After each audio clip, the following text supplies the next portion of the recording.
ఆంగికం భువనం యస్య వాచికం సర్వవాంగ్మయం ఆహార్యం చంద్రతారాది తం వందే సాత్వికం శివం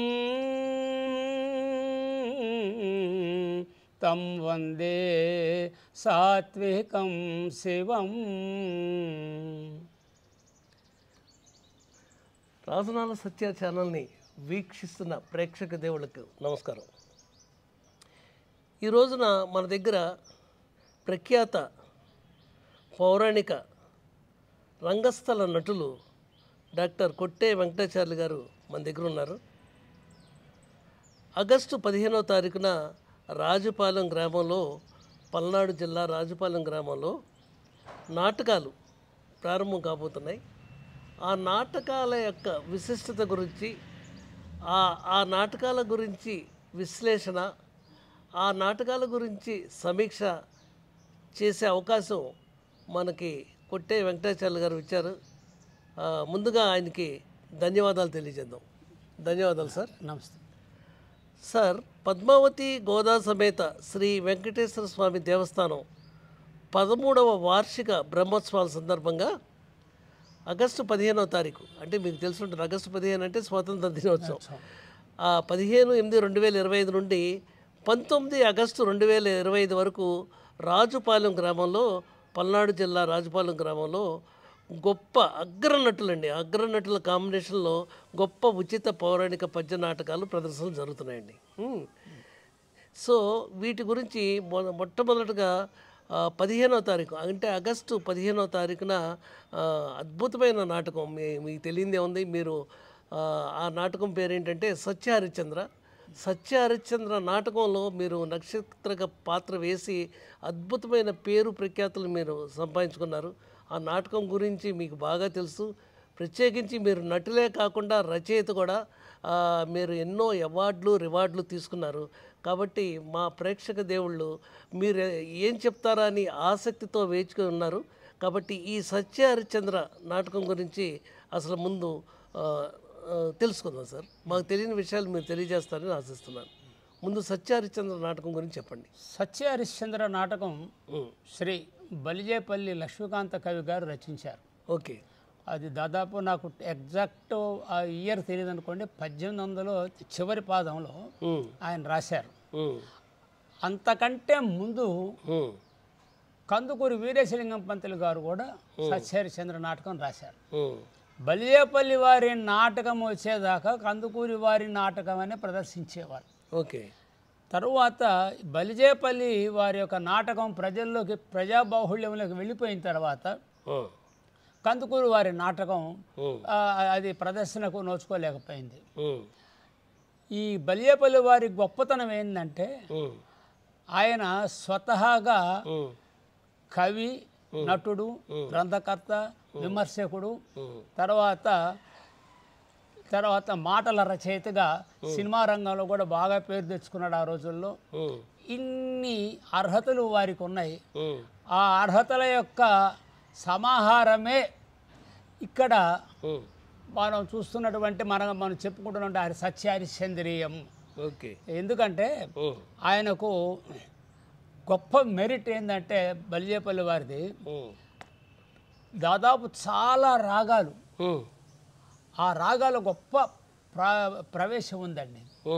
ఎంత ప్రవేశం అంటే అందులో ఆయన మాస్టర్. కొన్ని రాగాలు ఉన్నాయి, జంఝూటి అని కొన్ని రాగాలు చెప్పారు. తెల్లారేదాకా పాడగలరట రాత్రి మొదలు పెట్టుకొని. అంతటి గొప్ప ఆయన సంగీత విద్వాంసుడు కూడా. కాబట్టే ఆయన హరిశ్చంద్ర నాటకంలో మామూలుగా పద్యాలతో పాటు గేయాలు కూడా, అంటే పాటలు కూడా రాసి ఆ పాటలు ఎలా పాడితే బాగుంటుందో రాగ నిర్దేశము, తాళ నిర్దేశం కూడా చేశాడనమాట. అంటే ఆయన చాలా గొప్ప ప్రతిభాశాలి అని చెప్పడానికి ఆ పుస్తకం చదివితే తెలుస్తుంది అనమాట. ఓకే. ఈ హరిశ్చంద్ర నాటకంలో ఆ రోజుల్లో ఆయన గుంటూరు వాస్తవ్యులు. ఓకే. ఆ రోజుల్లో ఆయన నక్షత్రక పాత్ర వేసేవారు, ఓకే, నక్షత్రుడిగా వేసేవారు. అలాగే బందరు డివి సుబ్బారావు గారు పూర్వం ఒక ఆయన ఉండేవారు, ఆయన మహానుభావుడు. అలాగే కొంతమంది ఆ కాలపు నటులు ఉన్నారు, వాళ్ళందరూ కూడా హరిశ్చంద్ర పాత్రలో ఉండేవాళ్ళు అన్నమాట. ఇలా అద్దంకి శ్రీరామూర్తి గారు వీళ్ళంతా గొప్ప గొప్ప మహానటులు ఉండేవాళ్ళు. వాళ్ళందరూ కూడా తర్వాత పులిపాటి వెంకటేశ్వర్లు గారు నక్షత్రక పాత్ర వేసేవారు. ఇలాంటి మహానుభావులందరూ కూడా ఆ సమ్మేళనం వల్ల ఆ రోజుల్లో సినిమాల కంటే పద్య నాటకాలకే ప్రజలందరూ కూడా జోహార్లు అనుకున్న సమయంలో వాళ్ళు వచ్చారు, నాటకాలు ప్రదర్శించారు, టిక్కెట్ నాటకాలు కూడా ప్రదర్శించారు. మరి చంద్రమతిగా స్థాన నరసింహారావు గారు ఆయన పద్మశ్రీ పొందిన తొలి భారతీయ నటుడు, ఆయన చంద్రమతిగా నటించేవారు. ఇలా పెద్ద పెద్ద మహానటుల యొక్క కాంబినేషన్లో ఆ విధంగా ఆ నాటకం ఆ మామూలు రూపురేఖలు దిద్దుకున్నది అనమాట. పద్యం అంటే ఇలా ఉండాలి, డైలాగ్ అంటే ఇలా ఉండాలి, సన్నివేశం అంటే ఇలా ఉండాలి, ఇవన్నీ కూడా ఆ రోజుల్లో ఆ మహానుభావులు ఏర్పాటు చేసినటువంటి రాచబాట అన్నమాట. ఎవరు వచ్చినా సరే ఇప్పుడు అదే రాచబాటలో ప్రయత్నం చేస్తున్నారు. ఇటీవల కాలంలో దాదాపు ఈ 20వ శతాబ్దం ప్రారంభంలో ఎంతోమంది వేశారు. తర్వాత అద్దంకి శ్రీరామూర్తి గారని చాలా గొప్ప నటులు, మహానుభావులు. ఆయన చాలా పెద్ద పేరుంది హరిశ్చంద్రుడిగా. అలాగే బందరు డివి సుబ్బారావు గారు. తర్వాత ఈ 20వ శతాబ్దంలో వేటపాలెం డివి సుబ్బారావు గారు ఉన్నారు. ఆ తర్వాత ఆయన కంటే ముందు బండారు రామారావు గారు ఉన్నారు. బండారు రామారావు గారు ఆయన ఈ హరిశ్చంద్ర నాటకానికి ఒక నిర్దిష్టమైనటువంటి మార్గం ఏర్పాటు చేశారు. ఆయన నాటకము అంటే బళ్ళు కట్టుకొని పల్లెటూరు ప్రాంతాల్లో బళ్ళు కట్టుకొని ముందుగా వచ్చేవారు అన్నమాట. అలా ఆ మహానుభావుడు వేసినటువంటి దారిలో తర్వాత వేటపాలెం డివి సుబ్బారావు గారు వాళ్ళిద్దరు కూడా కలిసి నటించినటువంటి నాటకాలు కూడా నేను చూసే ఆ భాగ్యం నాకు కలిగింది.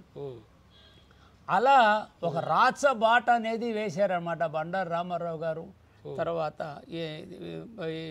వేటపాలెం డివి సుబ్బారావు గారు, తర్వాత వాళ్ళిద్దరికీ గురుప్రాయులైనటువంటి అద్దంకి మాణిక్యాలరావు గారని. ఆయన ఈజ్ ఎ వర్సటైల్ జీనియస్ అనమాట. నాటకము అంటే ఆయనకు తెలియని ఏమీ లేవు అనమాట. మేకప్ చేసుకోవడం కానీ, తర్వాత హెయిర్ వర్క్ కానీ, తర్వాత పద్యం ఎలా చదవాలి, అలా డైలాగ్ ఎలా చెప్పాలి. ఆయన విశ్వామిత్రుడు వేస్తే ఆ రోజుల్లో ఆయన చూసి చంటి పిల్లలు జడుచుకునేవారని చెప్తుంటే విన్నాను. వారి నాటకం కూడా చూసే భాగ్యం నాకు కలిగింది. అంత బహుముఖ ప్రజ్ఞాశాలి అద్దంకి మాణిక్యాలరావు గారు. సార్ ధన్యవాదాలు సార్ వెంకటాచల్ గారు. అయితే సత్యహరిశ్చంద్ర గురించి చాలా విపులంగా ఆ నాటకం యొక్క విశిష్టత గురించి విపులంగా చెప్పారు. అయితే నెక్స్ట్ ఎపిసోడ్లో రేపు రాజుపాలెంలో జరగబోయే సత్యహరిశ్చంద్ర నాటకంలో గురించి, ఆ నాటకంలో నటించే నటీనటుల గురించి, సాంకేతిక నిపుణుల గురించి నెక్స్ట్ ఎపిసోడ్లో మనం చర్చిద్దాం సార్. థ్యాంక్ యూ సార్, ధన్యవాదాలు.